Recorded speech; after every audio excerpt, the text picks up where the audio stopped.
Je propose quand même, moi, à ma montre, là, j'ai 17h31. Je propose que peut-être on attend un tout petit peu, sachant qu'il y a d'autres conférences. Est-ce que les autres conférences sont toutes, elles sont pas toutes terminées? J'ai l'impression qu'il y a encore un peu de...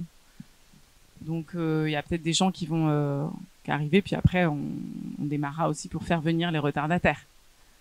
Voilà. En tout cas, bienvenue à toutes et tous. Vous avez déjà passé une bonne journée?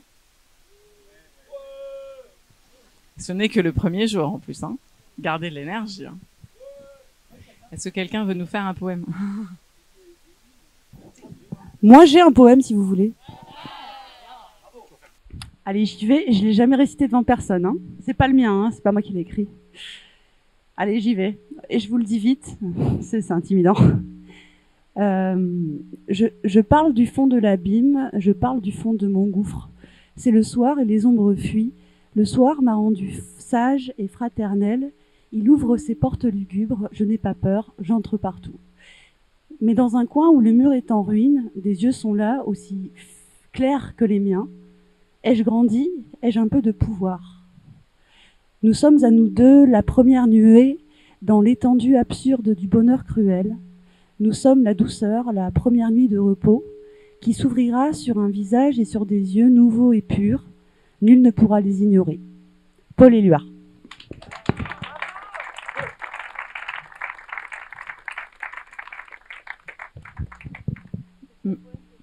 Merci beaucoup. Bah, c'était une très bonne intuition de demander un poème, puisqu'il y en avait un, voilà. Et bon, écoutez, on va peut-être commencer tranquillement. Bienvenue à toutes et tous pour cette conférence, débat, plutôt un débat d'ailleurs, que j'ai choisi d'intituler Quelle place pour les arts et la culture dans une stratégie d'union populaire. Donc merci à toutes et tous d'être là dès le premier jour des amphis. Et puis merci à mes invités d'être là. Je suis très heureuse de vous avoir autour de la table et je pense que le débat s'annonce passionnant. Donc à mes côtés, vous avez Denis Gravouille, qui est secrétaire général de la CGT Spectacle. Voilà. Que vous avez vu dans de nombreux combats. Vous avez également donc Laetitia Doche, qui est actrice, autrice, metteuse en scène, et qui, j'en profite pour insérer une petite page de publicité, qui est à l'affiche du film Reprise en main, qui est le dernier film de Gilles Perret, qui sort le 19 octobre, mais que vous avez l'immense chance de pouvoir voir en avant-première aux Amphis dès ce vendredi. Voilà. Et puis, on a aussi le grand plaisir d'accueillir Judith Lou-Lévy, qui est productrice, qui est membre du Parlement de l'Union populaire, qui est devenu désormais le Parlement de la NUPES. Et puis moi-même, donc, je suis Sarah Legrain, je suis députée de Paris, de la 16e circonscription de Paris. Alors attention, les circonscriptions ne sont pas les arrondissements, donc non, n'allez pas raconter partout que nous avons réussi à avoir un député dans le 16e arrondissement, c'est faux. C'est donc très largement le 19e arrondissement, hein, cette 16e circonscription, le plus bel arrondissement de Paris, évidemment. Il se trouve que je suis désormais à l'Assemblée nationale, que j'ai intégré la commission dite Commission des affaires culturelles et de l'éducation, et que j'ai réussi à m'en faire élire vice-présidente. Voilà, c'est toujours ça de prix. Et par ailleurs, et j'y reviendrai, au sein de cette campagne, j'ai eu notamment pour rôle de participer à l'équipe d'animation de ce Parlement de l'Union populaire et donc désormais devenu Parlement de la NUPES. Alors, ce que je propose, c'est que je pose un peu, que j'explique un peu pourquoi j'ai voulu faire ce débat et ce que je vois comme angle possible. Qu'après, je laisse évidemment nos invités prendre le temps, dans une dizaine de minutes, de dire ce qu'ils ont envie de dire, de se donner un peu de temps pour aussi qu'ils puissent rebondir entre eux hein, sur ce qui aura été dit par les uns et les autres. Et puis évidemment, on va essayer quand même de se laisser une bonne demi-heure pour les échanges ensuite. Voilà, si ça vous va. Alors pourquoi ce débat sur la place des arts et de la culture dans une stratégie de l'Union populaire ou dans une stratégie d'Union populaire? Ce débat, déjà, cette question, elle s'insère dans une question plus large, une question stratégique majeure, et dans un moment où nous sommes, où se situent d'ailleurs ces amphis, et un moment politique dans lequel nous sommes, à l'issue, et il faut absolument pas qu'on l'oublie et qu'on tourne tout de suite la page, à l'issue d'une présidentielle historique, où, sous la bannière de l'Union populaire, vous avez une candidature de rupture qui est arrivée aux portes du second tour, et une élection législative, ensuite, qui, sous la bannière de la NUPES, qui donc prolongeait et élargissait cette stratégie d'un rassemblement au service d'une rupture, avec toujours cette articulation entre la union et la rupture. NUPES qui, je le rappelle, ne rassemble pas que des partis politiques, n'est pas qu'une coalition de partis politiques, mais a vocation à rassembler bien au-delà, dans le mouvement social, associatif, syndical, dans le mouvement intellectuel et culturel, et à ne pas se concevoir comme une simple coalition de partis. Donc une élection législative sous la bannière de la NUPES, qui a remporté, et c'est absolument historique, qui a remporté le premier tour, alors que un président, alors qu'elle s'opposait au président nouvellement élu et mal élu. Et ce contexte-là, on ne doit pas l'oublier. On est dans cette question-là de la possibilité de l'accession au pouvoir, dans cette victoire du premier tour des législatives, et dans ce second tour des législatives, perdu aussi parce qu'il y a eu des phénomènes de rapprochement, de coalition, et qu'on observe quotidiennement maintenant à l'Assemblée nationale, dans les discours médiatiques, de rapprochement entre l'ultralibéralisme et les forces réactionnaires et fascistes et d'extrême droite du pays. Puisque si nous perdons un certain nombre de circonscriptions qui nous auraient permis d'obtenir la majorité, c'est bien parce que à un moment la bourgeoisie néolibérale a fait plutôt le choix du fascisme que le choix de l'Union populaire. Donc c'est dans ce contexte-là que je pose cette question-là. Voilà, c'est pas un débat juste sur l'agriculture, c'est un débat qui s'insère dans cette question de la stratégie d'une union populaire autour d'un programme de rupture pour la conquête du pouvoir et pour empêcher aussi les fascistes d'arriver au pouvoir. Alors pourquoi poser cette question du coup de la place des arts et de la culture? Pour moi, il y a deux façons de la poser et deux raisons de la poser. Et donc j'invite mes invités à se saisir d'un angle ou l'autre ou d'autres choses encore parce que ils ont absolument liberté ici. D'abord, il y a la conviction chez nous à la France Insoumise que le domaine des arts et de la culture, quand on est de tradition matérialiste, parce que nous on dit qu'on est de tradition matérialiste, c'est pas un domaine qui se situe tout à fait à part et qui serait en dehors des grandes questions qui sont les questions du travail, les questions de la production, de la création de valeur, etc. Et donc c'est un secteur, c'est un monde qui est un monde qui subit, qui vit une stratégie d'offensive néolibérale, une stratégie de marchandisation et qui donc a toute sa place dans ce combat que nous menons. Et il nous arrive, nous, de parler à la France Insoumise, de dire les artistes sont...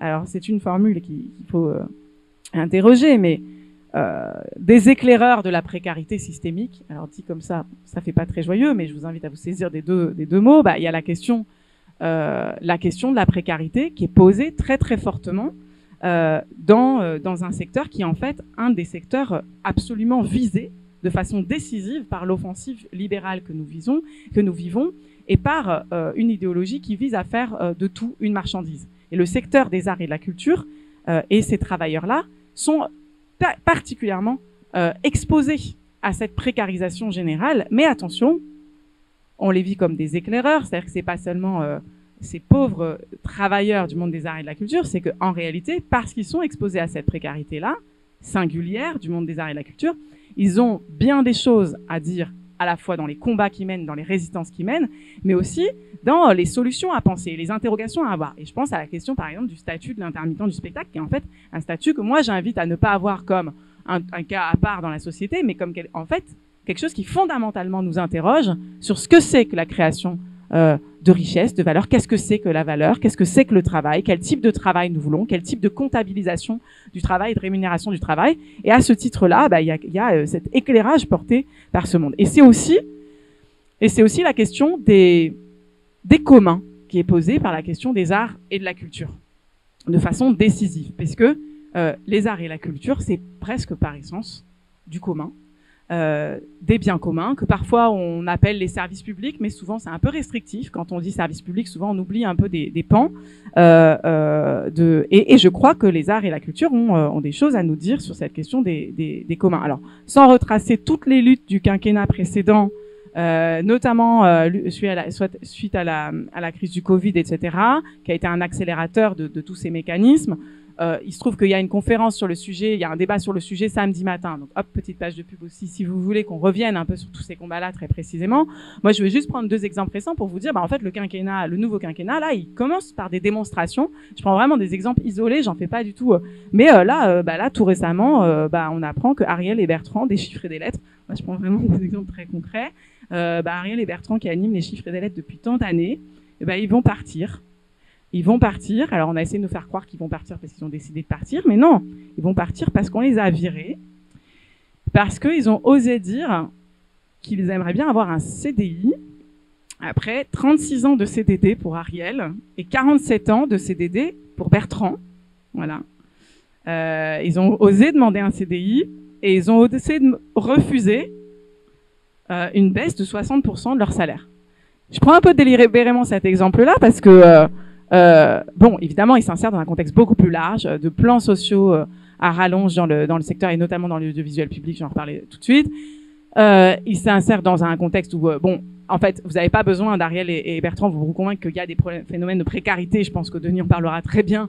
Mais pour vous dire que souvent, on peut avoir l'impression que en fait il y a un peu de poids de mesure dans le monde des arts et de la culture, qu'il y a quand même un peu les stars qui se gavent et les autres, et puis peut-être que voilà, vous auriez pas forcément envie de tout d'un coup de pleurer sur des présentateurs télé en disant que c'est eux les plus précaires et tout, mais en fait ça dit vraiment quelque chose quoi de ce monde à qui on demande en particulier, enfin, qui d'entre nous accepterait une baisse de 60% de son salaire, quel que soit le montant du salaire, hein, qui d'entre nous accepterait des CDD de 36 ou 47 ans d'affilée. C'est-à-dire qu'il y a une certaine façon de concevoir ce domaine-là, qui nous dit quelque chose, voilà, sur jusqu'où ils sont prêts à aller. Autre exemple, bataille que nous avons menée. Je reviendrai après si jamais vraiment vous avez envie qu'on en parle. Je peux revenir sur le détail, mais cette bataille autour de la suppression de la redevance audiovisuelle que nous avons menée à l'Assemblée nationale, que nous allons essayer de continuer à porter, même si notre recours au Conseil constitutionnel n'a pas abouti. Qui fait partie qui est une des arnaques, des nombreuses arnaques de la loi pouvoir d'achat, où on fait croire aux gens que on va les libérer de la pression fiscale avec en plus des espèces de fantasmes sur les impôts, alors qu'en fait on leur donne dans une poche ce qu'on leur reprend immédiatement dans l'autre. Donc en l'occurrence là c'est dans la TVA qu'ils ont décidé de reprendre la redevance. Donc, mais en fait ça a posé plein de questions. C'était pas une petite question, parce que quand vous commencez à dire non on peut pas supprimer la redevance, vous posez la question du financement de l'audiovisuel public, vous posez la question de ce que c'est un service public de l'audiovisuel, ce que c'est qu'un bien commun de l'information, de la création, des arts et de la culture. Et quand vous posez cette question-là, il y a aussi, vous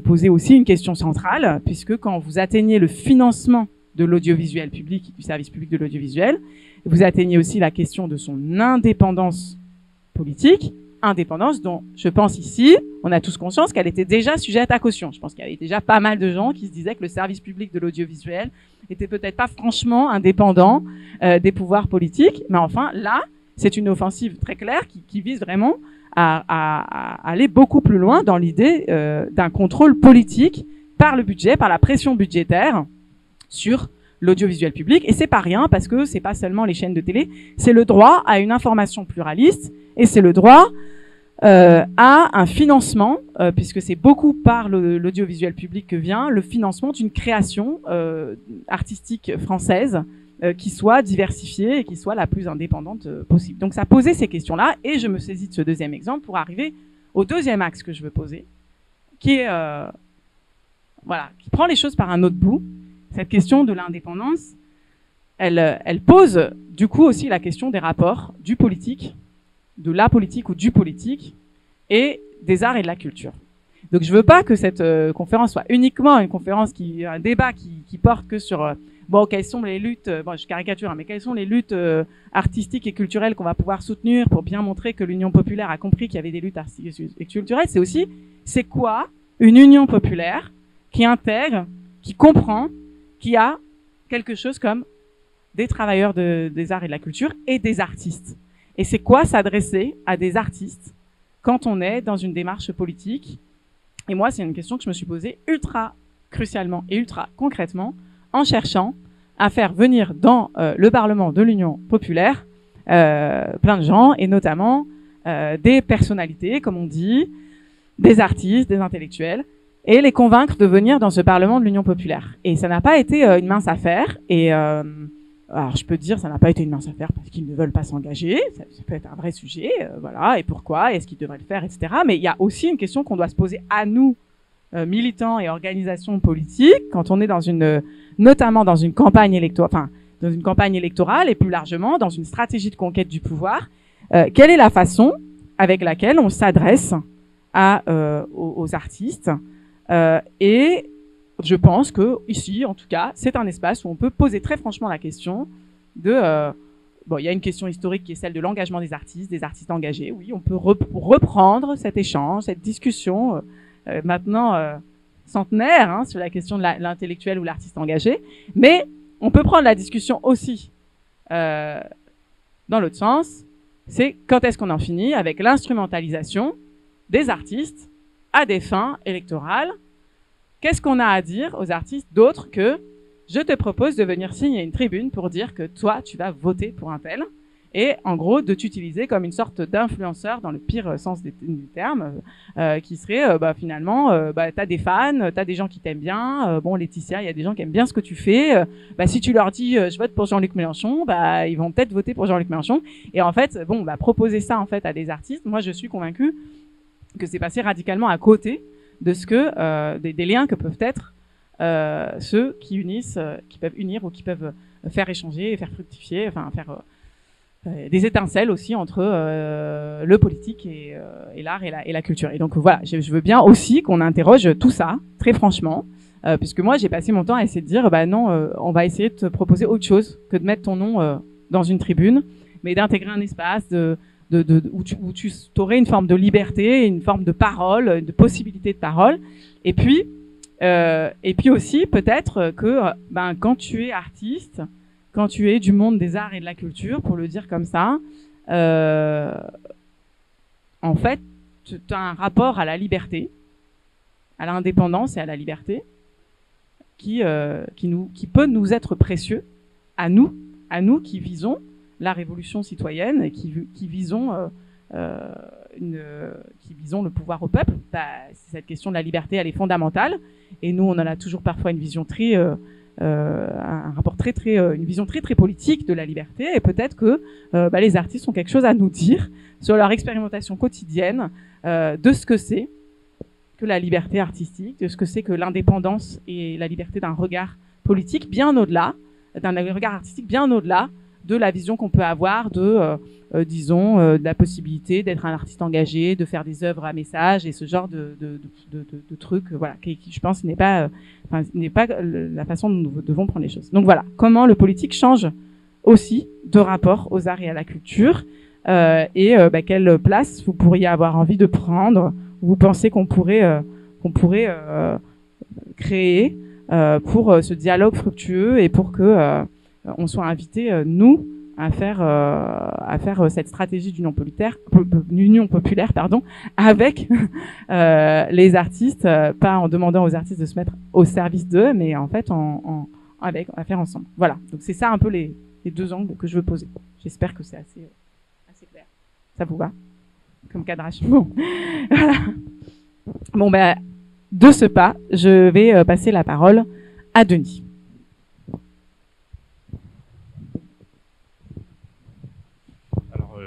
Moi qui suis opérateur de prise de vue aussi, c'est un plan large que tu as dessiné déjà. Parce que c'est bonjour à toutes et tous.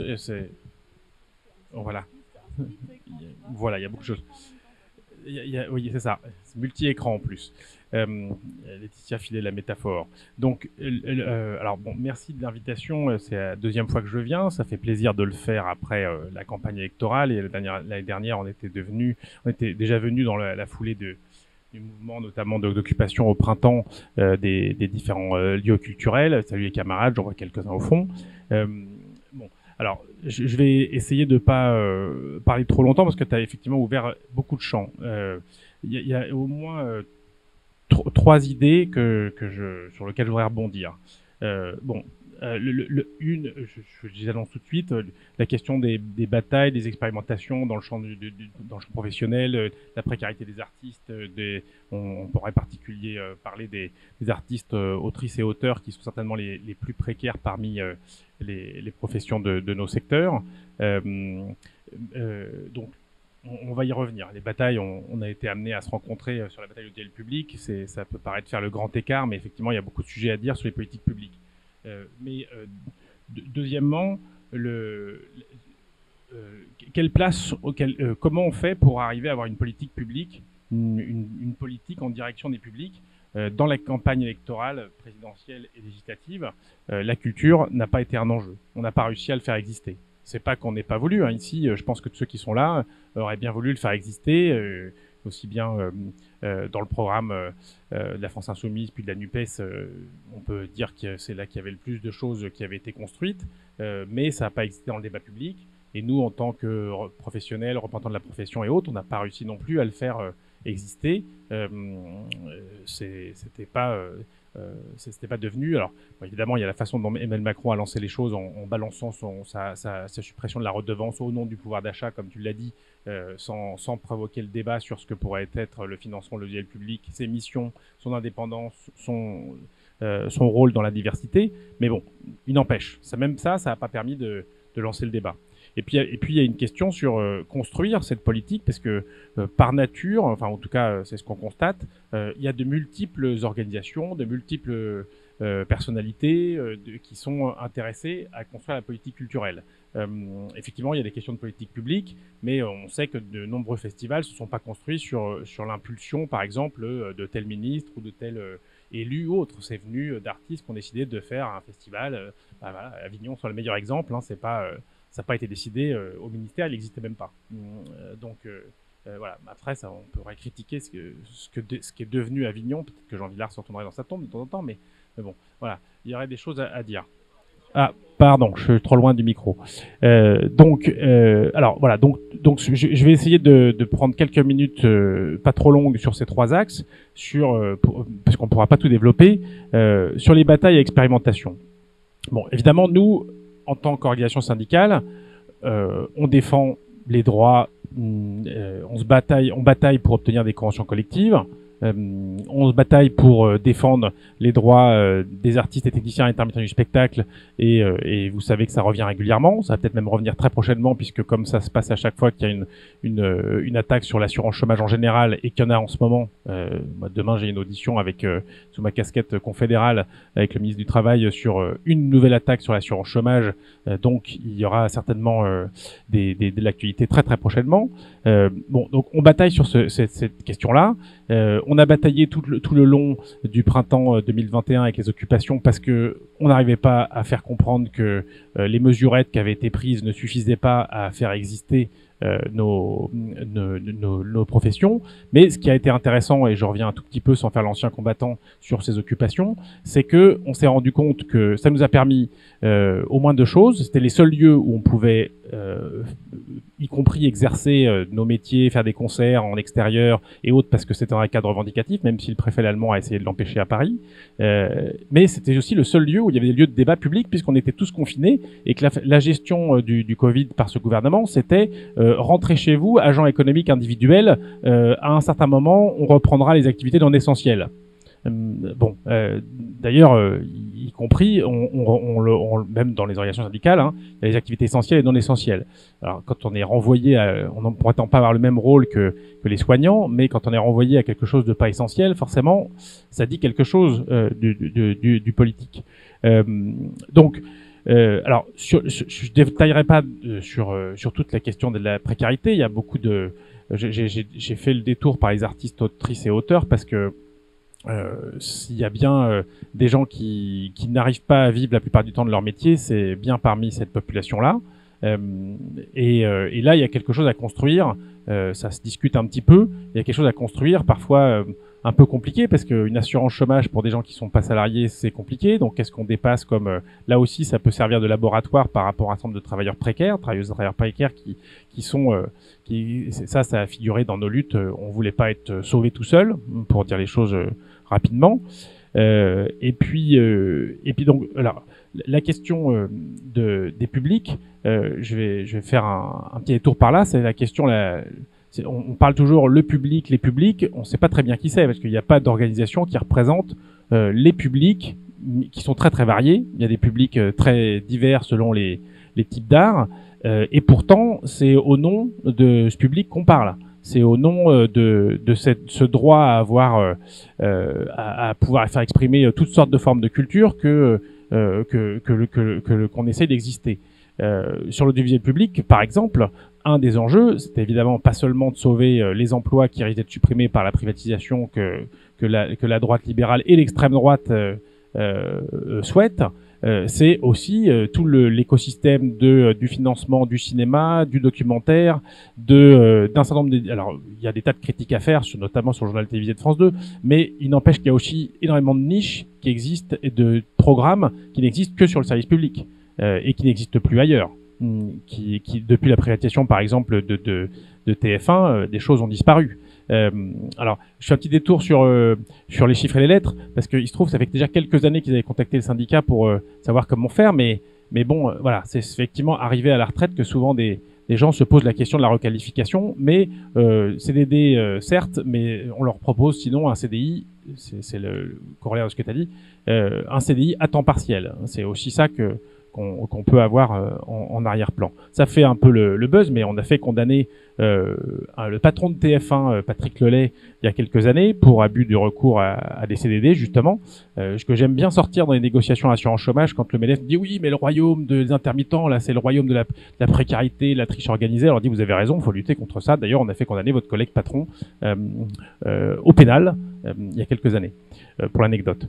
Donc, alors, forcément, je vais très vite sur un certain nombre de choses, mais la question de la construction de cette politique culturelle, à la fois en termes de droits sociaux, de diversité et d'élargissement des publics, de démocratisation qui n'est pas terminée, comment on essaie de la construire, parce que c'est un peu ça la deuxième partie de la question. Je vais prendre justement l'exemple de la bataille sur l'audiovisuel public. Même si on n'a pas réussi à empêcher dans l'été la suppression de la redevance, il a fallu construire. Alors d'abord, on a fait notre boulot en construisant l'intersyndicale à France Télévisions, à Radio France. Elle a été très large avec tous les syndicats qui pouvaient être représentés, et pourtant c'est parfois éparpillé. On a été chercher y compris les organisations patronales du secteur qui ont dit pourquoi c'était dangereux de supprimer le financement de l'audiovisuel public. Et puis, on a beaucoup discuté avec les représentants politiques. Alors, on a été très bien reçus par les députés de la France Insoumise. Sarah, on a fait connaissance comme ça, la NUPES et autres. L'enjeu, c'est d'arriver à poser les contradictions en face. Et ça a été beaucoup plus compliqué. On va dire que les centristes ont eu une position un peu plus intéressante que les LR qui négociaient déjà leur position. Mais le paradoxe, c'est qu'il y a pas mal de collectivités territoriales, puisque à l'inverse de l'audiovisuel, le spectacle vivant, c'est essentiellement financé par les collectivités territoriales qui ont une politique culturelle. Alors évidemment, il y a Vauquier dans cette région qui lui sac les choses en courant derrière l'extrême droite, anti-culture, mais il y a des endroits où on a des gens qui ont des politiques culturelles et même à droite. Maintenant, ce qui est en train de se développer, et c'est là où on sent l'extrême droitisation de la société, c'est que la question de l'indépendance de la création, par exemple l'ingérence dans les programmations, elle est de plus en plus grande, des programmations de lieux culturels. On voit apparaître et pas que des gens d'extrême droite. Ils ont même plutôt fait soft par rapport à l'époque Vitrolles et autres, les premières mairies FN à l'époque. Là, ils ont plutôt fait des diabolisations.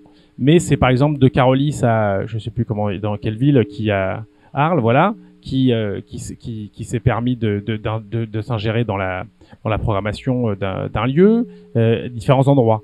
Donc là, c'est là qu'il faut qu'on arrive à reconstruire une politique, parce que quand on parle au nom uniquement des professionnels, on arrive à se faire entendre sur la question des droits sociaux, mais on arrive beaucoup moins à se faire entendre sur l'émancipation, sur la démocratisation, sur l'accès de tous les publics à la culture, sur les batailles sur le prix, sur le budget, par exemple, sur toutes les questions sur les budgets.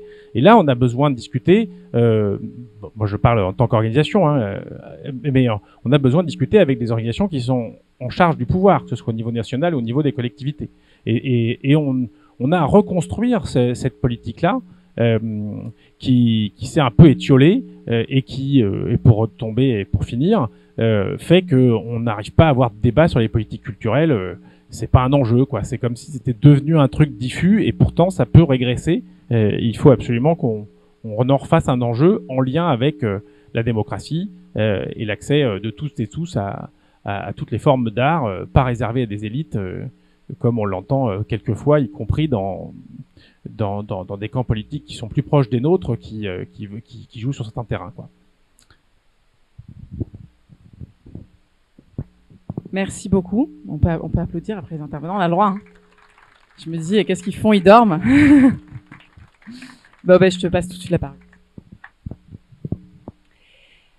Moi, j'avais envie de vous raconter encore. Ça me fait plaisir que vous le demandiez, en tout cas, parce que c'est pas si souvent qu'on en entend des poèmes. Et je sais pas si ce poème-là, par exemple, il rentrerait dans les artistes, sont des éclaireurs de la précarité systémique. Parce que c'est un poème d'amour. C'est Paul Éluard qui a écrit ça pour sa femme. Mais dedans, il y a une humanité, un amour qui, je trouve, transcende l'amour pour une femme et peut parler de quelque chose de plus grand. Et pourtant, ça rentre pas dans ce critère-là. Donc ça veut dire que si on suivait ce critère-là, il faudrait plus qu'on ait ce poème. Ça serait dommage, selon moi. Moi, je vais vous raconter comment je suis arrivée à la culture. Et du coup, vous allez comprendre ce que ça représente pour moi, ce que j'essaye de faire passer. Et ça va répondre du coup à tes questions. Moi, si vous voulez, je viens d'un milieu plutôt aisé. Et j'ai eu des gros soucis quand j'étais enfant, des trucs graves. Et en fait, la culture, ça m'a sauvée. C'est-à-dire que les films, moi j'étais au début de l'adolescence dans les années 90, c'était tout le nouveau cinéma français de l'époque. Il y avait une liberté, une profondeur dedans. Il y avait Nirvana, il y avait même, je veux dire, Le Père Noël est une ordure, c'était un miracle pour moi. Et Chopin, des choses qui sont très diverses, et qui, par petits bouts, m'ont construite. Et donc je dirais pas que la culture, c'est qu'un endroit de lutte. Pour moi, c'est un endroit où j'ai appris quelque chose sur mon humanité, sur l'humanité des gens avec qui j'avais des problèmes, des possibilités d'autres humanités, des vies que je connaissais pas, et que je pouvais vivre, que je pouvais comprendre à travers les histoires. Il y avait ça, il y avait aussi les imaginaires qu'on voyait dans les films, c'était quand même génial, quoi. Je sais pas à quel moment ça vous arrive, mais quand même, c'est que dans la culture, enfin, que tout d'un coup, il peut y avoir Édouard Romain d'Argent avec un personnage qui a des mains en ciseaux. Et ça, on n'y a pas accès dans la journée, quoi. Mais, donc c'est important pour moi, ça. C'est des espaces où on peut rêver, où il y a quelque chose peut-être qui est très profond et qui peut aussi appartenir, pourquoi pas, à faire travailler l'imagination, donc peut-être quelque chose qui vient de l'enfance, mais qui peut aussi emmener à faire muscler ce muscle qui peut nous faire penser que notre vie pourrait être autrement. Et donc pour moi, ça c'est très important. Et du coup, quand elle m'a appelée, quand il m'a appelée, si vous voulez, je trouve que le fait que la culture doit servir la politique, enfin, de toute façon, selon moi, la culture, c'est quelque chose d'humaniste. Les valeurs de la France insoumise, moi j'ai été militante à la France insoumise il y a quelques années. Et c'est des valeurs humanistes, donc on se retrouve, pour moi. Il n'y a pas besoin de se servir plus que ça. Moi je trouve que de mon point de vue, et voilà, il y a plein de points de vue différents, mais Ce que je trouverais beau, c'est que, comme moi, ça a pu m'aider plus jeune, et encore maintenant d'ailleurs, c'est que la France puisse avoir le paysage culturel le plus large, le plus différencié. Un jour, il va voir un truc, l'autre jour, il voit un autre truc, des choses qui lui plaisent pas, des trucs bizarres, des trucs très, très, très clairs, de lutte aussi, enfin, c'est très bien, mais qui voit tout et qui ça puisse lui laisser, lui, de la place pour penser, pour se créer son libre arbitre, pour réfléchir, pour grandir. Enfin, ça, je trouve ça magnifique. Et voilà une petite anecdote, peut-être.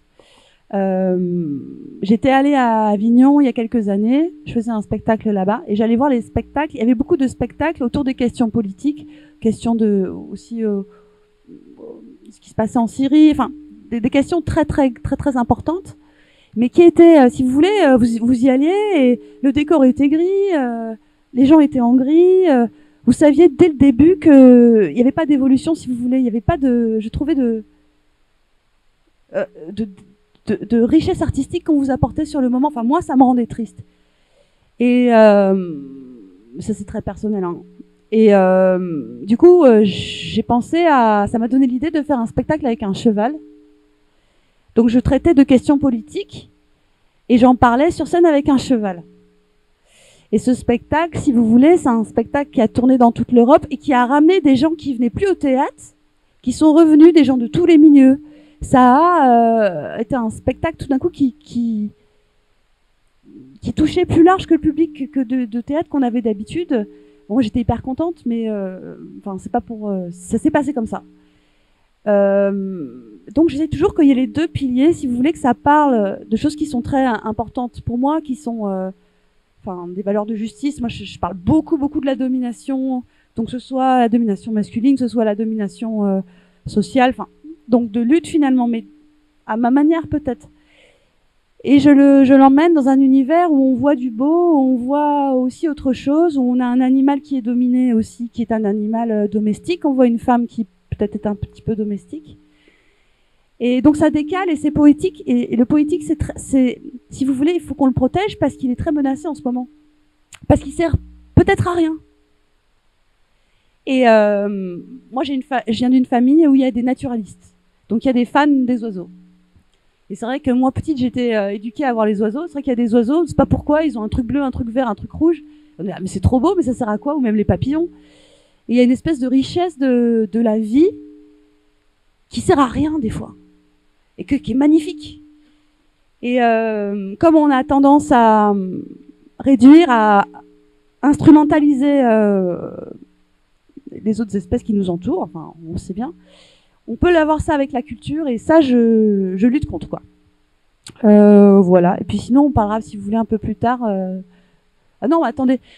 Donc moi, j'ai été militante. J'ai pas renoncé à être militante, hein, mais j'ai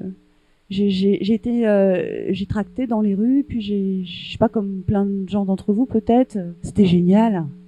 Et puis monter dans les immeubles, parler aux gens et tout. Et c'est vrai que ça m'a beaucoup apporté en fait, comme humaine, de rencontrer des gens que j'aurais jamais rencontrés. Par exemple, j'ai rencontré quelqu'un, je ne savais pas ça à l'époque, vous allez peut-être vous moquer de moi, mais j'ai rencontré des gens de 30 ans qui avaient jamais travaillé de leur vie, et pas du tout parce qu'ils le voulaient pas. Et pour moi, c'était quand même, si vous voulez, c'était une confrontation, je savais pas que ça existait, quoi. Et ça, c'est par le militantisme que j'ai eu la chance de découvrir ça. Et après, du coup, j'ai signé des tribunes, certaines, mais je voulais pas toutes les signer, parce que je me suis dit, c'est comme pas exactement ma place. Moi, il y a des choses pour lesquelles je me bats et je signe la tribune. Et après, il faut que je choisisse, parce que j'aimerais que les gens, quand ils viennent voir mon spectacle ou mon film, parce que je suis en train de préparer un film, ils se disent pas, ah, je vais voir un spectacle qui va me donner un message clair. Et donc, fallait pas qu'en tant que personne, je donne un message clair. En fait, je dis ça, mais quand même, il y a pas mal de choses qui me sortent par les trous de nez. Et, par exemple, j'ai écrit sur les gilets jaunes dans Télérama. Enfin, je peux pas m'empêcher, mais j'essaie de me restreindre parce que je voudrais que ce soit un espace où est de liberté et de découverte pour les gens. Et que les valeurs qui sont à l'intérieur de ce qu'ils voient, ça les touche. Et voilà, je voulais dire d'autres trucs, mais j'ai oublié. Voilà, merci. Merci beaucoup, Laetitia. Bah, de toute façon, on rebondira, donc tu retrouveras Judith. Bonjour. Donc, moi, je suis productrice de films pour le cinéma. Vous m'entendez bien ou pas? Ça va?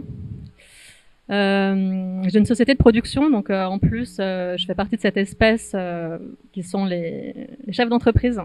Donc, chef de toute petite entreprise, mais quand même. Donc, c'est une position qui peut sembler déjà assez idéologisée ou pas, mais je pense que c'est important aussi, de mon point de vue, voilà, d'exprimer la réflexion que l'invitation de Sarah a générée. Et du coup, moi, je me suis plutôt un peu amusée à essayer de réfléchir à la question qui était posée en fait pour cette conférence. Donc, quelle place pour les arts et la culture dans une stratégie d'union populaire? Donc, désolée d'avance, je vais peut-être avoir une approche un peu scolaire en fait de cette question, mais je pense que c'est une question en fait qui génère beaucoup de chemins différents. Donc la première, c'est que donc une stratégie d'union populaire, c'est quoi? C'est quand même un contexte particulier puisque l'union populaire a été quand même structurée, organisée dans le contexte qui était la saison la saison électorale, enfin pré-présidentielle, pré-électorale, je ne saurais pas comment la signifier. L'union populaire, c'était suite, bon évidemment, une initiative qui émanait de la France insoumise, mais qui visait à rassembler des luttes, à rassembler des réflexions, à essayer de trouver une forme d'arborescence comme ça, de réponse radicale. Je pense à un contexte qui était un contexte qu'on a tous observé de changement profond en France. Cette présidentielle, je pense qu'on a été un certain nombre à l'analyser comme un moment historique majeur en fait, celle de 2022 particulièrement, après voilà 5 années qui nous avaient, je pense, à tous laissé un goût assez amer en bouche. Et donc la question pour moi en tout cas elle s'est posée notamment en intégrant le Parlement de l'Union populaire, mais elle s'est posée de comment en fait en tant que artiste, moi je me sens pas particulièrement artiste, mais enfin bon on va dire travailleuse de l'art, de la culture, je ne saurais pas trop comment signifier, chef d'entreprise. Enfin pour moi en fait produire des films c'est évidemment questionner un rapport au monde en permanence. Ce rapport au monde c'est aussi celui d'une prise de risque en fait, c'est savoir regarder, c'est poser un regard. Et quand on assiste à une société où les inégalités, on va dire, deviennent extrêmes, où le corps social se fragilise énormément, moi, je me suis en tout cas vraiment posé la question du sens que pouvait avoir mon métier, en fait, de continuer à produire des films dans une société qui se délite et qui souffre, en fait, de plus en plus. Et du coup, ça a été voilà, pour moi, une question. Enfin, il manque un verbe, en fait, dans l'intitulé de la conférence, puisque quelle place pour les arts et la culture, du coup, c'est quelle place donner ou quelle place prendre. En effet, toi, tu posais, Sarah, la question de l'instrumentalisation ou non des personnalités artistiques. Moi, c'est vrai que le verbe qui m'intéresse le plus à titre personnel, c'est prendre. C'est-à-dire que j'ai pas eu spécialement besoin qu'on me donne, mais j'ai besoin peut-être de prendre une place, une forme de responsabilité à l'intérieur justement de ce moment politique. Et qu'est-ce que ça voulait dire donc prendre une place? Quel mode d'action ça pouvait vouloir signifier? Donc c'est vrai que j'étais assez étonnée par un silence relatif en fait de mes consoeurs, confrères, dans un contexte qui moi me paraissait quand même celui d'une urgence qui est une urgence sociale, environnementale, économique, dans un contexte aussi qui est assez particulier pour moi en tant que mais je vais le dire quand même en tant qu'artiste aussi, c'est-à-dire que moi ce qui m'intéresse c'est quand même le langage, dans un contexte où le langage semble aussi s'effondrer sur le plan politique, en tout cas quand on parle du langage libéral, ultralibéral, celui du macronisme. Et j'étais étonnée en fait que les gens qui travaillent le langage se sentent pas immédiatement aspirés quand même à l'intérieur d'une nécessité quasiment de réaction de défense. Sur quel langage on a envie de vivre, dans quel modèle de société on a envie de vivre et comment on a envie de se choisir en fait nous-mêmes. Donc c'est vrai que quelque part ça a été presque une forme de prolongation. En fait, ce moment politique-là, je ne sais pas combien de temps il va durer. Malheureusement, on a perdu quand même. Mais voilà, ça a été quand même une prolongation de questionnements qui sont ceux qu'on peut avoir quand on s'intéresse en gros au monde, au regard qu'on porte sur le monde, à comment travailler ces représentations, aux représentations collectives, et du coup à ce à quoi on veut ressembler en fait comme société. Donc voilà, moi c'est vrai que là il y a toujours cet éternel débat qu'on pose entre, on va dire, la subordination des artistes ou des expressions artistiques à une forme de message politique. Moi c'est pas comme ça que je vois la question de l'engagement. Pour moi l'engagement est plutôt de l'ordre, on va dire, du compagnonnage ou en tout cas d'une prise de risque aussi, d'une prise de position. Je crois pas en la neutralité en fait. Je crois pas qu'elle existe. Je crois pas qu'elle soit intéressante non plus sur le plan intellectuel. Donc j'estime pas avoir une position de neutralité à partir du moment où je suis en lien avec un espace public, parce que c'est aussi la question qui se pose aux arts et à la culture, c'est en tant qu'espace public, comment on interagit avec le politique en fait, puisqu'on est quand même quelque part dans un partage d'un même espace, sensible, quoi. Enfin, on partage ensemble un espace, quoi. Et donc voilà, donc il y a eu ce moment important, et à l'intérieur de ces réflexions, donc pour continuer à répondre en fait à cette question qui se déroule, qui était du coup est-ce qu'il y a une stratégie, est-ce qu'on peut nous entrer dans une stratégie sans être dans une subordination, et du coup de quel point de vue en tant que professionnel de la culture, de l'art, en tant qu'artiste, on peut prendre position dans une situation qui exige quand même une mobilisation politique à minima de défense et j'espère de proposition quand même, on va dire, d'une société qui nous conviendrait mieux. Et à partir de là, on pourrait imaginer que ça pourrait être, je sais pas, fournir des imaginaires, des idées, des happenings, etc. Ça, j'y crois pas tellement parce qu'on est quand même d'abord aussi, on va dire, citoyen, citoyenne. Enfin, on n'est pas là pour avoir un statut imaginatif ou performatif en permanence. En fait, on donne aussi nos forces à une réflexion collective. Et du coup, du point de vue du cinéma, qui pour moi est quand même une grande invention française, puisqu'il faut pas oublier que le cinéma a été inventé en France. C'est quelque chose que j'aime souvent rappeler parce qu'on a quand même inventé des choses intéressantes, le cinéma, le fromage, le vin. Enfin bon, on a inventé des choses qui demandent du temps et qui ont été pensées aussi à l'intérieur, on va dire, d'une forme de sanctuarisation. C'est pour ça que pour moi, là où il y a une place de réflexion hyper importante sur les arts et la culture, c'est que pour moi, elle se met en fait au même endroit que tous les domaines qui avaient été quelque part, on peut dire, sanctuarisés par rapport au marché, quoi. C'est-à-dire, il y a eu la santé, l'éducation, et il y avait les arts et la culture. Je dis il y avait parce que en fait, on subit aussi.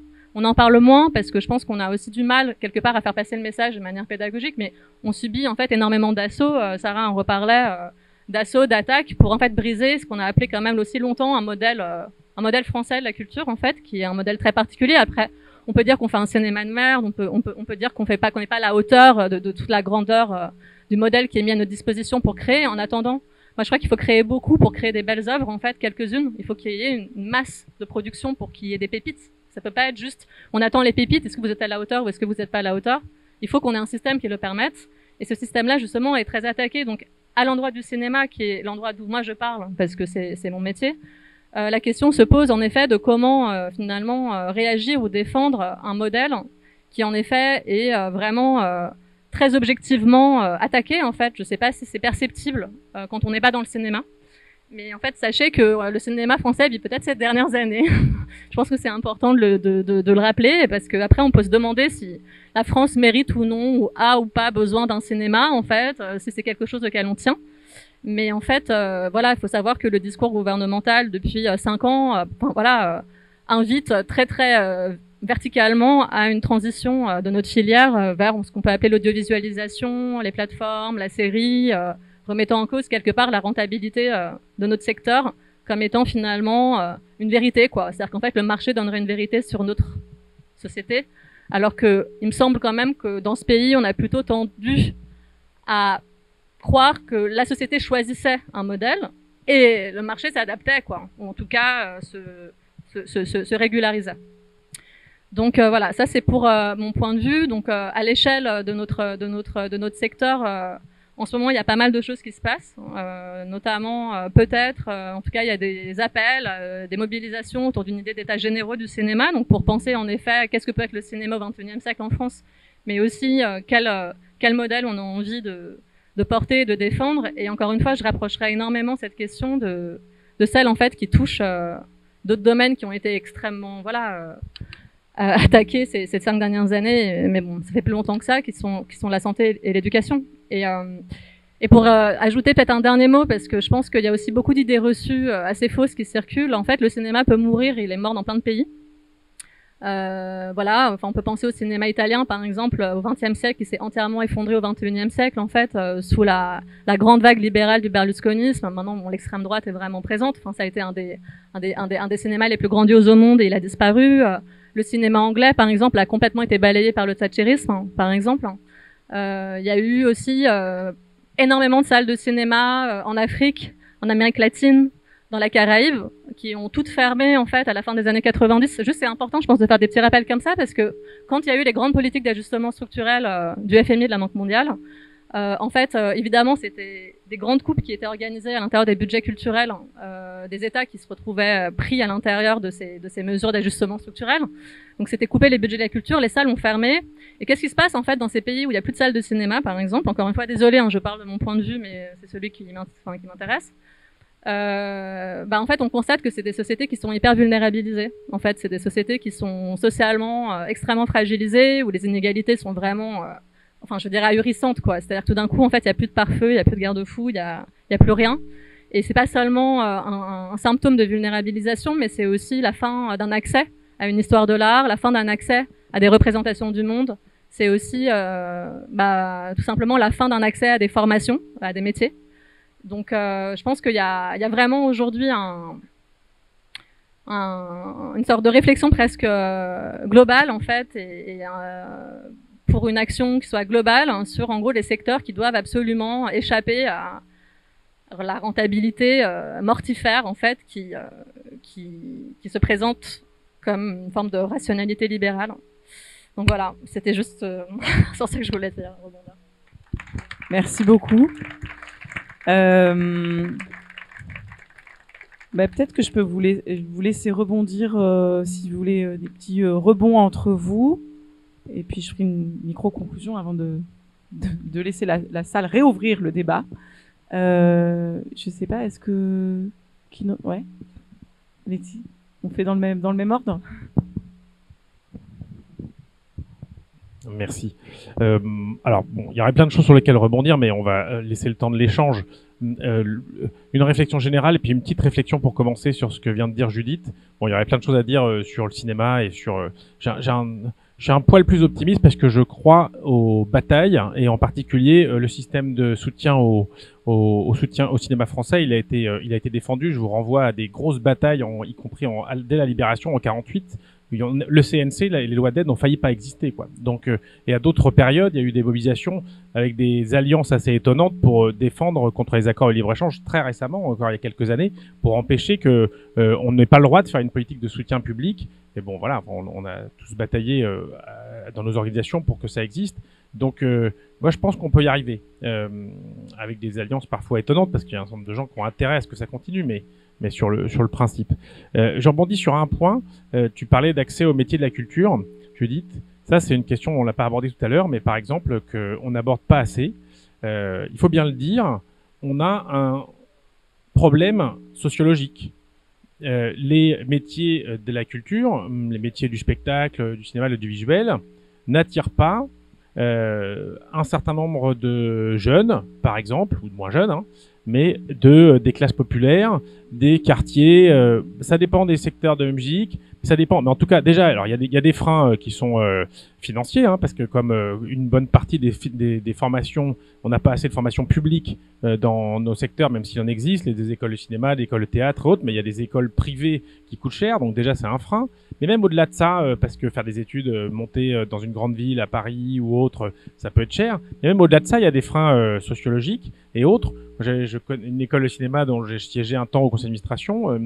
S'était rendu compte qu'après 2003, après une grande bataille perdue sur les droits des intermittents, ou en tout cas un fort amoindrissement, il y avait une baisse du nombre de candidats, et en particulier, s'il faisait une petite analyse sociologique, de ceux issus des milieux populaires. Parce que investir dans des études, entre guillemets, le terme est terrible, mais bon, en tout cas, mettre des moyens pour faire des études pour ensuite se retrouver travailleur précaire, c'est possible pour des enfants des milieux intellectuels, classe moyenne et autres, en se disant de toute façon il pourra toujours rebondir à faire autre chose. Les milieux populaires, il n'y a qu'une seule chance de réussir ses études. Donc il y a des sujets là-dessus. Et donc oui, tout à fait. Et il y a tout un sujet où il faut absolument réussir dans le commerce ou d'autres, qui peut être des métiers tout à fait. Là-dessus, il y a un vrai sujet et Total, on progresse un peu. Il y a encore beaucoup de choses à faire sur les questions de parité, d'égalité femmes-hommes, parce qu'il y a eu beaucoup de politiques volontaristes et il y a encore beaucoup de choses à faire, largement. On progresse un peu, mais par contre, dans le domaine de la diversité, on progresse pas et même on recule, à mon avis. On n'a pas d'études, évidemment, mais il faudrait travailler là-dessus. Voilà. Et donc, c'était une des questions pour essayer de faire le lien avec une question de départ et ce que j'ai un petit peu abordé tout à l'heure, c'est comment on fait pour que nous, en tant que professionnels du spectacle, des arts, de la culture et autres, on soit aussi à l'image de la société, dans toute la société. C'est une vraie question qui est posée à tout le politique, de façon générale, qui a été beaucoup posée par LFI et la NUPES en particulier, mais une vraie question là-dessus à tous les niveaux, parce que sinon on a une part de la population qui est totalement invisibilisée, qui n'est pas représentée par les organisations, parce qu'on a bien vu, les Gilets jaunes, c'est aussi parce qu'il y a une carence de l'organisation syndicale, j'en fais partie, à un moment, dans la partie la plus précaire des travailleurs, et qui explose à un moment parce que de temps en temps les supportables le fait exploser, mais on referme avec la chape de plomb et puis les matraques aussi là-dessus. Merci beaucoup. C'est vrai qu'on se retrouve, nous, en tout cas. Après, moi, ce que je vois dans les films que j'ai vus cette année, par exemple, c'est que, ou les acteurs que je rencontre, je vois qu'il y a plus de mixité sociale, culturelle. Enfin, je sais pas, toi, Judith, peut-être tu pourras en parler aussi, mais dans les films que j'ai vus cette année, je vois quelque chose qui change. C'est plus comme avant. Mais en tout cas, que ce soit au cinéma ou au théâtre, les gens ils vont moins là. Donc on se retrouve devant effectivement des salles en France, où c'était un peu toujours, enfin, où il y a un public qui ne pensait pas y avoir accès sociologiquement, et le public qui venait ne vient plus. Et au cinéma, il y a un peu un même problème. Donc ça veut dire qu'on est dans un moment aussi où, enfin, je pense que ça peut soulever plein de questions. On doit trouver d'autres moyens de montrer des films, d'autres moyens de montrer des pièces qui aillent vers dans des situations où c'était pas habituel. Enfin, en tout cas, c'est un plaisir pour moi de chercher ça. Après, le cinéma, c'est aussi des places qui sont très chères, c'est 12-15 €. C'est pas tout le monde qui peut se le payer. Ça, je sais pas si tu peux faire quelque chose pour nous. Si tu peux nous aider un peu là-dessus. Sauf les cinémas publics. C'est très bien 4 € qui dit mieux, il y a du monde. Ah, il faut un bar, faut mettre un bar avec. Ah. Disco alors. Ah oui, les dernières séances. Ouais. Et donc moi par exemple, je fais une pièce de théâtre et on va tourner dans des endroits. Là, on est allé. Je sais pas si vous connaissez le coin. Vous êtes du coin ou pas du tout? Vous connaissez Montélier? J'ai fait une pièce là-bas dans la ferme du Grand Laval. Et en fait, moi j'ai eu une bourse de l'État. Donc l'État m'aide à ça pour faire des spectacles dans des endroits où d'habitude les gens vont vraiment pas du tout au théâtre. L'agriculteur, il me disait ah oui, on se fait, nous en fait ça c'est son truc, j'ai jamais vu ça de ma vie en fait. Et pour moi ça m'a mis en joie. Je me dis peut-être il y a des trucs à inventer pour aller ailleurs. Alors on se prend des portes, hein. Franchement on se prend des murs. Moi j'ai fait 3-4 lieux. Il y a un lieu où vraiment les gens étaient mais qu'est-ce que tu fous, c'est quoi ton truc, on comprend pas. Mais c'est très bien. C'est aussi des chocs de culture. Ça me remet aussi en question moi aussi. Donc c'est très bien. Et mais c'est vrai que le fait que les plages soient si chères, j'ai l'impression que c'était un problème, mais peut-être que ça l'est pas.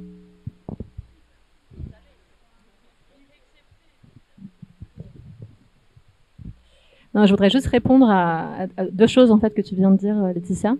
La première, c'est, je pense qu'il faut faire attention. Donc, je pense que c'est le thème de la réunion de samedi matin à laquelle je n'assisterai malheureusement pas. Mais je pense que c'est pas le moment. En fait, on a vécu quelque chose d'historique horrible qui a été le Covid et ce grand enfermement, auto-enfermement qui a duré des mois avec la fermeture des salles et tout et tout. On n'a pas forcément mesuré les traces traumatiques que ça a pu avoir sur le plan intime et collectif. Je pense qu'en tout cas, ça me paraît pas le meilleur moment en fait pour tirer des conclusions sur les pratiques et du coup sur les changements de modèle. Je pense que il faudrait qu'on ait un tout petit peu de recul et quelque part de pudeur sur la rapidité d'analyse et de conclusion sur ce qui a changé ou non dans la société et ce qui aurait changé ou non dans les désirs, parce qu'en fait, on ne sait pas ce qui nous est arrivé encore sur le plan du fracas traumatique post-Covid. Ça, c'est une première chose. Et sur la question du prix des places, en fait, il y a plein de choses, c'est clair, à penser sur le cinéma aujourd'hui qui sont passionnantes. Mais moi, j'en viens vraiment à une question qui est vraiment à celle de la racine, qui est son existence même. Et si on est d'accord qu'il faut défendre ce domaine-là en France, qu'on pense qu'on en a besoin, que c'est cool, que c'est quelque chose même d'exceptionnel, que par ailleurs, effectivement, il y a une vraie redistribution économique, c'est pas seulement la rentabilité financière des films, mais en fait, le cinéma engage énormément de gens, en fait, de techniciens, d'auteurs, d'artistes, en fait, tout le temps. Enfin, je veux dire, c'est un secteur très très dynamique sur le plan économique. Voilà, faut savoir si on en veut un ou pas dans ce pays, parce que c'est vraiment une question qu'il va falloir trancher de manière politique. C'est pas une question financière ni de marché, c'est une question politique, de décision politique. Est-ce que, en gros, on continue à soutenir activement un régime d'exception parce qu'on estime qu'on en a besoin, ou est-ce qu'on estime que ce régime d'exception n'a plus raison d'être parce que le marché nous dit qu'il est en faillite, et comme on est des esclaves, et ben on estime que grosso modo le marché a parlé et on s'adapte à cet état. Bon, si on estime qu'on en a besoin, d'où la question des états généraux, il y a plein de choses à penser. Et effectivement, je suis hyper d'accord avec toi, la politique des prix, en effet, la question des représentations, la question de la mixité sociale, de l'ouverture du cinéma et des métiers du cinéma à la société dans son ensemble, pour pas que ce soit une activité de happy few. Enfin, en fait, il y a après énormément de sujets passionnants à ouvrir, mais en fait, c'est des sujets qui valent le coup d'être approfondis si on a encore un cinéma dans 3 ans, parce qu'on va pas se mettre tous autour de table à faire des tables rondes pour en fait se faire enfoncer dans la boue, en fait, d'un effacement, quoi. C'est vraiment, on en est là, en fait. Hein. Donc voilà, je voulais juste rebondir. Merci beaucoup, merci. Du coup, pour ce cri d'alerte, on en est... Ouais, franchement, ça va, on a un peu de temps pour échanger. En tout cas, moi, je trouve que voilà, votre échange et encore une fois, merci Laetitia d'être venue, parce que je sais que justement, du coup, c'était ce questionnement-là de quel sens ça a de venir parler pour dire quoi, et je trouve que cette façon que tu as eu de nous rappeler, de nous dire cette question du à quoi ça sert, du est-ce que ça sert ou est-ce que ça sert à rien, et ces choses dans la vie qui ne servent à rien, et l'art fait partie de ça. Je crois qu'en fait, c'est un angle qu'il faut jamais oublier, parce que elles servent peut-être pas à rien, mais on sait pas exactement à quoi elles servent. On sait pas à quoi elles servent. Et je veux dire, ça rejoint en fait, quelle que soit la façon, et quelle que soit, enfin, je trouve que vous avez des langages différents pour le dire, mais c'est cette question-là de ce domaine de souvent appelé la culture. Alors après, on sait pas, parce que culture, est-ce qu'il faut dire les cultures? Mais quand on dit les cultures, de quoi on est en train de parler? Et ça donne toujours souvent l'impression de quelque chose de très figé. Et après, il y a des débats sur est-ce qu'on emploie le terme de culture, est-ce qu'on emploie le terme d'art, sans rentrer, peut-être ces débats seront lancés par la salle, mais sur cette idée que, en fait, c'est pas un espace de choses qui sont données, c'est des choses qui sont à créer, c'est des choses qui se créent, c'est des choses qui se vivent. C'est pas un donné, c'est pas un patrimoine, c'est pas un truc, voilà, et que du coup, c'est pas soluble dans la grande question, enfin, le couteau sous la gorge permanent que nous met le système dans lequel on est là, qui est à quoi tu sers, et en quoi c'est utile, et surtout en quoi c'est rentable, voilà. Et que du coup, c'est pas seulement qu'il faut protéger avec l'idée que quelque part c'est une forme d'exception, y compris c'est aussi effectivement une exception française, et je pense qu'il y a plein de questions sur la question sur aussi un modèle français, mais je veux dire pas seulement à titre de secteur exceptionnel qu'on a préservé, qu'on a voulu préserver la valeur marchande, mais c'est pas de la question marchande, mais par exemple la petite nuance avec le domaine de la santé, même si je trouve du coup c'est hyper intéressant que tu me fasses les parallèles, c'est que évidemment c'est cette question-là de comment on préserve de la marchandisation généralisée, de la rentabilisation généralisée, des pans entiers de notre société. On a besoin de sortir des pans entiers de notre société de ça. Mais en fait, les arts et la culture, peut-être qu'ils ont toujours été en dehors de ça, et peut-être qu'ils peuvent nous inviter, ils peuvent être des pionniers dans notre réflexion sur comment on sort de cette logique-là, comment par le regard, comment par la diversité, parce que c'est au fond de la définition même de ce que sont les arts et la culture, c'est la question, c'est la diversité des regards, c'est la question du à quoi ça sert, c'est la question de à qui ça va parler, c'est la question de comment ça va être reçu. Et du coup, dans tous vos propos, bon, vous lancez une alerte sur les batailles à mener et tout ça, mais aussi sur les choses à penser du point de vue des publics, comme on dit quand on fait des politiques publiques. Souvent, du point de vue des publics, du coup, les gens oublient. Enfin, c'est quand même juste la dimension de l'émancipation, et c'est le terme que tu as pris. Enfin, je pense que c'est cette question fondamentale qui nous est posée. Et du coup, vous avez tous fait le lien entre la question des arts qui est posée. Enfin, est-ce qu'il y aura encore une création? Est-ce qu'il y a des conditions pour une création diversifiée des arts? Est-ce qu'il y a des conditions pour un accès et des accès diversifiés à cette création? Ben, derrière, c'est la question de comment on fait société, c'est-à-dire comment on peut collectivement posséder des biens communs que sont ces arts et cette culture, et les partager, les vivre ensemble. Et c'est la question quand même, bon, on a beaucoup parlé de cinéma, mais c'est aussi la question de ce que c'est qu'une salle, qui est pas la même chose que ce que c'est qu'un salon, voilà, dans lequel c'est ce rapport, c'est cette dimension de faire société, et aussi cette dimension de faire humanité. Tu as beaucoup évoqué ça. Comment voilà, ça développe ton humanité, donc ça t'émancipe, et ça, nous, c'est des questions quand même fondamentales qu'on se pose dans notre camp politique. Le lien entre l'individu et le collectif, quoi. Voilà, je pense que on doit pouvoir parler des arts et de la culture, pas seulement en se disant qu'est-ce qu'on a comme politique, qu'est-ce qu'on a comme mesure à apporter, mais enfin, c'est une grande question de la relation de l'individu au collectif qui est posée par les arts et la culture, et on a à s'en inspirer, à y réfléchir avec vous tous, parce que c'est une question de société qui nous est posée, et c'est la question politique par définition, hein, c'est la liberté, voilà. Et du coup, juste cette toute petite conclusion provocatrice avant de passer la parole à la salle. En tout cas, moi, j'ai une conviction, c'est qu'il y en a un qui se pose, il y en a plein, mais il y en a qui se posent vraiment cette question de la stratégie, enfin de la place des arts et de la culture, mais qui vont pas appeler ça les arts et la culture. D'ailleurs, souvent c'est appelé la culture, et puis en fait, il y en a qui ont compris que ce secteur des arts et de la culture était un secteur absolument stratégique, pour faire du blé, mais aussi pour faire de l'identité, dans les pires sens qu'on puisse donner à ce terme, et dans les sens les plus opposés qui soient à faire société et à faire humanité. J'en cite qu'un, c'est Bolloré.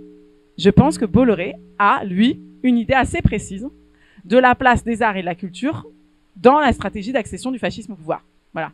Et du coup, c'est aussi pour ça, voilà. Je pense que quand Bolloré fait son offensive de mainmise généralisée, à la fois par la marchandisation généralisée de nos arts et notre culture, cet objectif de marchandisation, mais aussi cet objectif de mainmise et de concentration, il y a un objectif idéologique derrière. Et voilà, je ne sais pas si ça fera rebondir la salle, mais en tout cas, je voulais conclure sur cette petite alerte joyeuse, voilà. Et peut-être on peut maintenant passer aux réactions de la salle.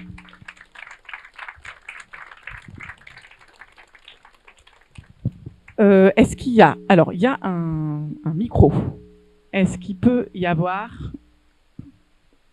Super. Circulation du micro. Tu peux t'en occuper, Colline? Merci beaucoup.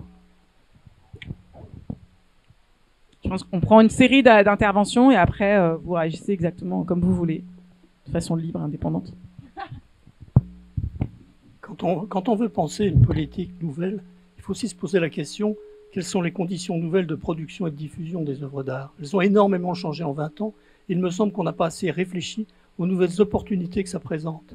À part Bolloré, le marché, c'est-à-dire la publicité et tout le système financier, lui a compris qu'à travers un certain nombre de médias et de façons de faire, on arrivait à diffuser de l'émotion artistique, parce que c'est pas autre chose, hein.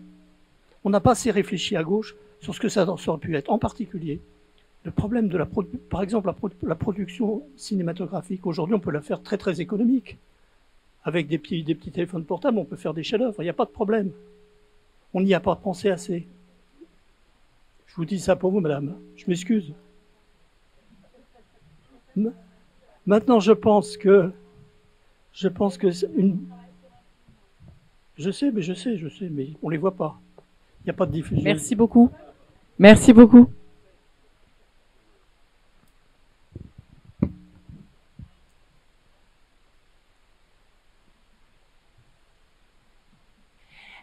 Alors moi, c'est pas vraiment sous forme de questions, mais peut-être des pistes sur lesquelles on pourrait discuter ensemble. Premièrement, le rôle de l'art, en fait, mon expérience personnelle par rapport à ça, c'est que, en fait, avant d'être politisé, ça a eu lieu avant les confinements, très récemment. Je faisais de l'art et en fait, j'étais très d'accord avec le point dont tu as relevé, c'est-à-dire l'art inutile dans le sens positif de terme, c'est-à-dire l'art libre qui n'est pas à jouer un rôle dans le système dans lequel nous sommes, mais quelque chose qui survole ce système pour le critiquer, pour le voir, pour proposer d'autres alternatives, d'autres regards, imaginer des choses, voilà. Et en fait, c'est vrai qu'en fait, depuis que j'ai eu des engagements très forts politiques, et j'étais vraiment très sensibilisée, ça a bloqué un peu parce que d'une part, j'aimais pas du tout créer quelque chose qui est de l'ordre frontal, l'art politique, j'ai jamais aimé ça.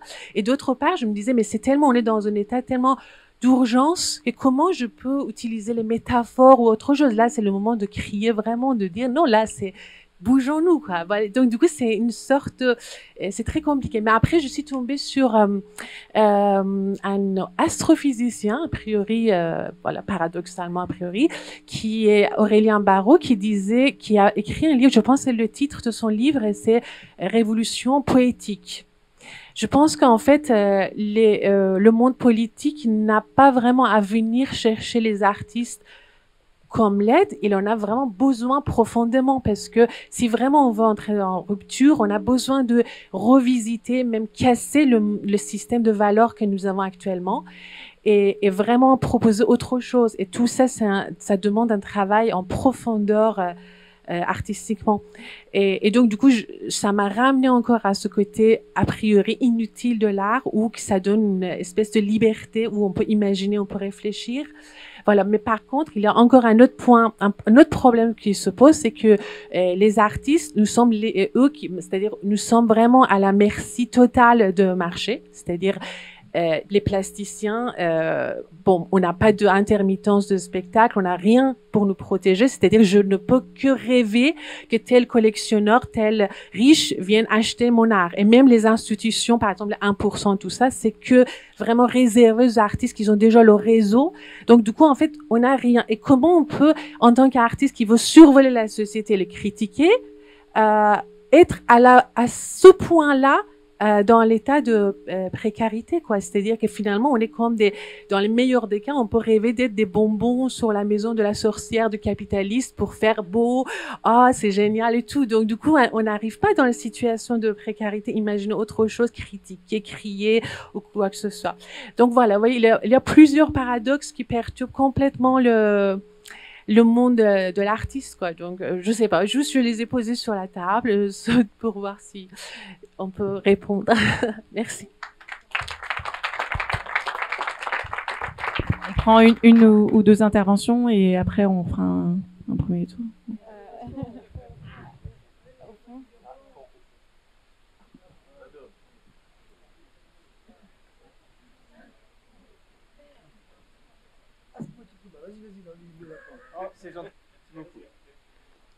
Oui, je pense que Sarah a posé la bonne question à la fin sur la façon dont l'extrême droite utilise, j'ai pas envie de dire la culture, mais en tout cas la créativité. Et je crois que chaque camp politique a une façon d'utiliser la créativité humaine. Finalement, le capitalisme, il utilise la créativité humaine pour faire de la publicité. Parce que même les grands blockbusters ou les immenses parcs d'attractions, ils servent juste à vendre des jouets. Et l'extrême droite, l'autoritarisme, il utilise la créativité pour faire de la propagande, pour créer une sorte de récit national violent. Enfin, je pensais au Puy du Fou. Récemment, Libération faisait un article pour appeler à ce qu'on fasse une sorte de Puy du Fou de gauche. Mais parce que ça a été un outil de propagande et de construction de l'identité de l'extrême droite extrêmement fort. Mais moi, j'ai l'impression que ce que j'entends dans ces échanges, c'est que finalement, l'art, c'est la créativité entre guillemets de notre espace, parce que c'est une créativité extrêmement diverse. Et moi, la question que je me pose, c'est est-ce que entre individus qui cherchons à émanciper notre société, on est assez créatif, on est assez artiste. J'ai l'impression qu'on l'est pas, et que c'est un enjeu vital, notamment face à la question de la crise écologique, puisque c'est quoi aussi cette catastrophe? C'est un alédissement terrible de tout ce qu'il y a autour de nous. On détruit autant nos lieux de vie que nos espaces naturels. Et est-ce qu'il n'y a pas un effort collectif, massif qu'on doit avoir de réembellir le monde et de le réembellir par toutes les formes d'art et de créativité qu'on peut imaginer?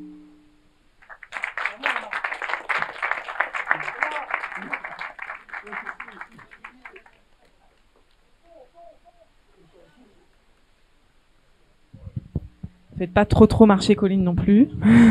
Merci Colline. Surtout, voilà. On essaye surtout d'alterner hommes et femmes, mais ça se passe pas trop mal là. Ça. Bonsoir, je vais essayer de pas être trop dispersée parce que tout ce que j'ai entendu est absolument passionnant.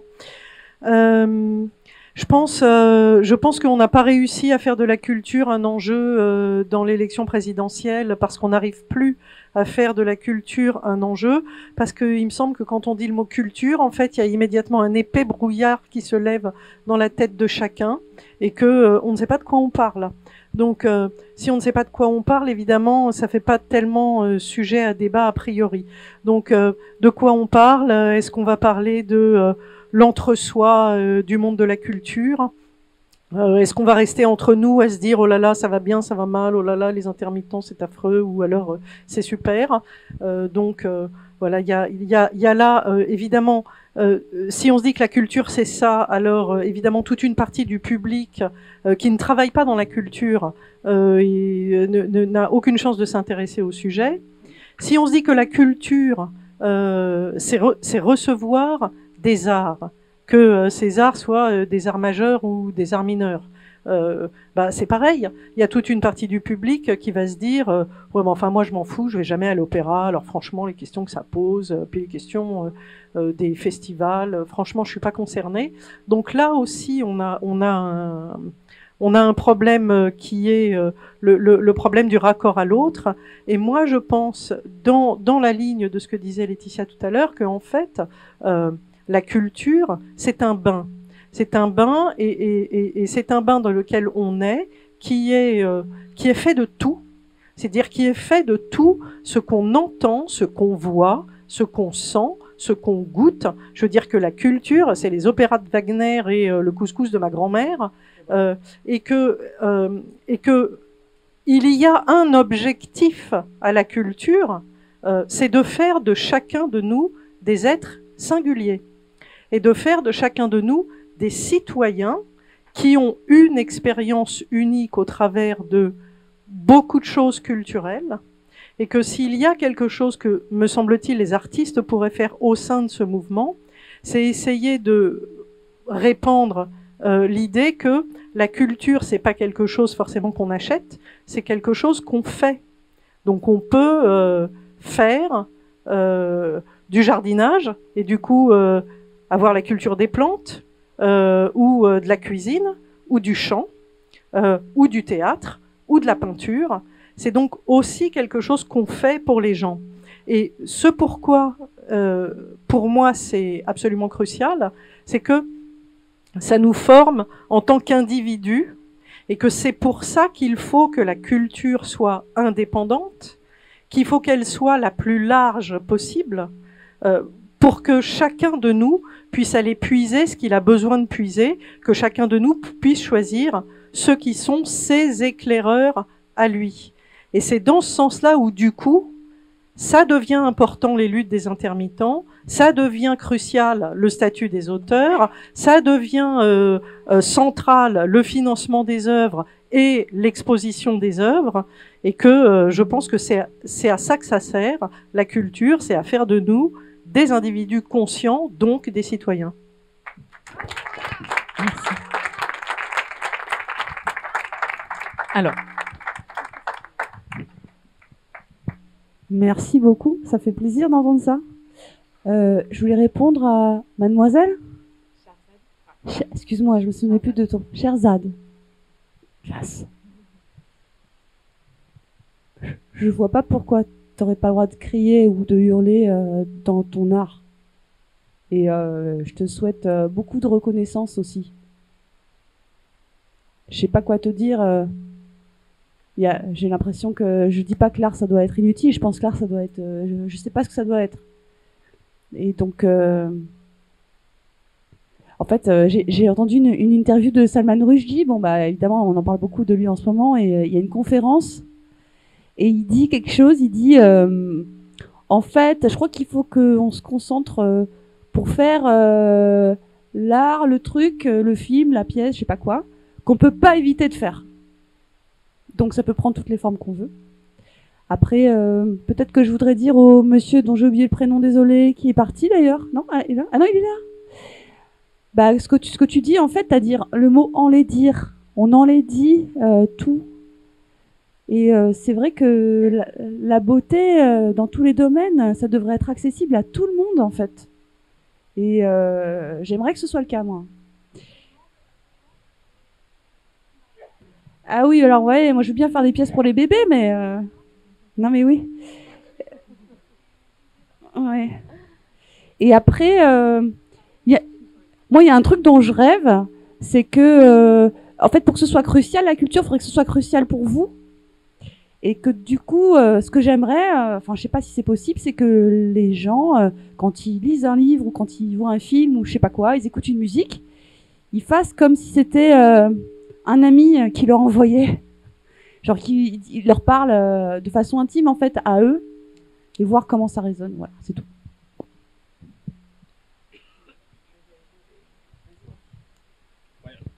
Soit je parle une demi-heure, soit je fais 40 secondes. Et donc je vais faire 40 secondes. Non mais parce qu'évidemment il y a plein de questions sur lesquelles on aurait pu rebondir, mais je vais dire juste sur une seule là sur artistes plasticiens. Mais il y a pas que pour les artistes plasticiens qu'il faut qu'on arrive à sortir de la contrainte, il y a une vraie sécurité sociale professionnelle, un vrai revenu pour un salaire à vie. Certains parlent de salaire à vie, nous on parle à la CGT de nouveau statut du travail salarié. Ça a été repris dans le programme de LFI, la sécurité sociale professionnelle. On a eu un long débat à l'Odéon, y compris avec Jean-Luc Mélenchon. On a eu un débat pendant 2 heures extrêmement intéressant. Ça doit être pour tout le monde. On ne doit pas être obligé de se vendre à n'importe qui pour pouvoir survivre. On devrait tous avoir le droit, dès les études, de faire les études qu'on veut, donc d'être payé pendant les études. Déjà, hein, ça sort du débat sur RSA jeune ou pas, d'être payé pendant les études, donc y compris de pouvoir faire un détour par la production culturelle si on veut avant de faire autre chose, parce qu'il y a quand même une personne sur deux qui travaille dans la culture qui fait pas ça toute sa vie, hein, et donc bon, tout le monde n'est pas forcément destiné à le faire de façon professionnelle. Donc ça c'est un vrai sujet, et donc ça nécessite forcément un débat qui est pas uniquement dans le champ de la culture. C'est que de même qu'on peut pas se battre uniquement sur les intermittents du spectacle ou pour les artistes plasticiens, c'est se battre pour une véritable protection sociale, une assurance chômage pour tout le monde qui concerne pas 4 personnes sur 10, enfin, bref, je vais dériver. Au-delà des 40 secondes. Et puis une dernière chose, évidemment, on n'a pas eu le temps de beaucoup parler de la transition écolo, c'est une question qui se pose dans notre champ aussi, parce qu'on a plein de débats et on est tout juste au début de ça. Et puis, toute dernière chose, sur un puits de fou de gauche, surtout pas. Un puits de fou de gauche, c'est une construction qui a été faite avec de l'argent public, d'ailleurs, avec l'argent du conseil départemental capté par De Villiers, au mépris de tout ce qui est le travail des historiens et autres. Donc, au contraire, ce qu'on doit faire, c'est favoriser la liberté de ne pas être de pas passer par des passages obligés, que ce soit Bolloré ou De Villiers. Donc, c'est bien ça qui a été conquis par le fait que la culture, les politiques publiques ont dû venir, par exemple, financer des choses qu'ils n'avaient pas forcément inventées. Et qu'ils ont soutenu parfois, comme des festivals, des créations, et qu'il y a un service public du spectacle vivant, qu'il y a une politique culturelle qui est régulée pour le cinéma et qui doit l'être. Et tout ça, c'est ce qu'on doit continuer à revendiquer. Je termine juste par une réflexion, c'est quand j'ai un peu l'impression qu'on se demande, le libéralisme nous a tellement mis dans la tête qu'on doit être utile, que nous, on cherche à être utile en dehors du libéralisme. Arrêtons d'être utile. Essayons de favoriser le moyen de vivre, et y compris en matière culturelle. Merci beaucoup. Judith, tu voulais réagir En fait, je trouve que ce qui est très intéressant, c'est qu'on a des biais en fait d'approche de cette question différents. En fait, moi, je veux qu'on puisse faire des films en France pour continuer à faire des films qui soient libres d'exprimer le rapport au monde et à l'expression et à l'intime, qui soit celle de la liberté de l'artiste. Hein, mais je pense juste qu'on en est à un stade où on est en train de parler d'assurer les conditions de cette possibilité-là ou pas, en fait. C'est juste, en effet, en termes de politique publique. Mais je suis entièrement d'accord avec vos questionnements et ceux de Laetitia. Enfin, Bon, est-ce qu'il y a des derniers remords? Ouais. Mais alors du coup, ouh lolo. Non, en fait, ouais, il reste 5 minutes, quoi. Donc, comment on se... Et Christian, tu voulais pas intervenir? Je te vois, je te nomme. Qui pense qu'il a une question utile? Alors, choisissez. Est-ce que votre question sert à quelque chose ou pas? Un truc qui est difficile. Bon. C'était là. Est-ce que...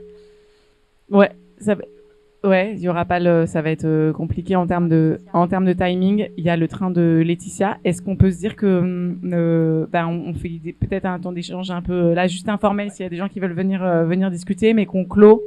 Qu'on clôt provisoirement, évidemment. Merci beaucoup pour merci beaucoup pour cet échange. Merci à vous. On continue sur ces questions-là. On va continuer d'y réfléchir. On se retrouve aussi pour continuer à parler aussi de l'état des arts et de la culture post-Covid. Donc c'est samedi à 10h, je crois, que c'est ça. Animé par donc le groupe thématique culture de la France Insoumise. Et puis n'hésitez pas à venir échanger quelques minutes ici avant le train de Laetitia.